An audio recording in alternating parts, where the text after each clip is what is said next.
فهمي عامل ايه؟ انت اخبارك ايه؟ انا كويسه الحمد لله. مبروك على المسلسل. الله يبارك فيك يا احنا متحمسين ليه جدا، بس عايزين نعرف اهم حاجه انت حاسس ايه. انا والله مبسوط جدا ومبسوط جدا. انا حاسس ان هو نقله جديده وتجربه مختلفه عليا خالص.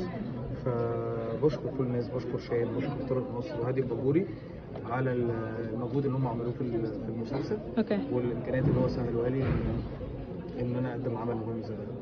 طيب فهمي، اسالك بقى سؤال بعيد عن المسلسل شويه.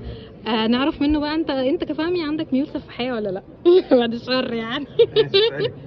اول حاجه عايزه اعرف، كنت بتتفرج على حاجات زي سفاح الجيزه، بتتفرج على حاجات فيها قتل يعني ودم كله وكده؟ عادي. يعني انا بحب يعني بحب كل الانواع عامه في أوكي. الدراما وفي السينما. بحب كل الانواع. فاتفرجت اكيد على حاجات قبل كده كتير يعني. طيب لما بتتعصب بتعمل ايه؟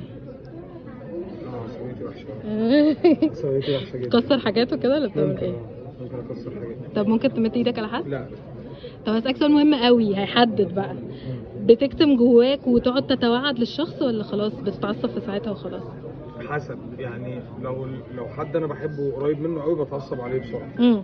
بتعصب عليه بسرعه عشان اخلص الموضوع في وقتها.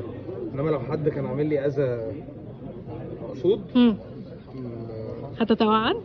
طب هتعمل ايه بعد التوعد؟ حسب بقى هو في انهي مجال واذاني في ايه، هأذيه في حاجه شبهها يعني. أوكي. لو حاجه على مستوى الشغل وعمل كده هستنى وهعمل اللي هو عمله. اوكي.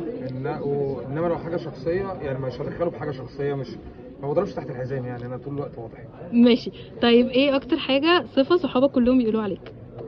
اكتر صفه هي واضح جدا. انا واضح جدا، ما عنديش حاجه يعني، ما عنديش لاير تاني. هو اللي انت شايفاه ده هو ده بس. بص، هو غالبا كده لا، مفيش ميول سفاحيه عشان مفيش سفاح واضح، فكده احنا تمام، احنا مش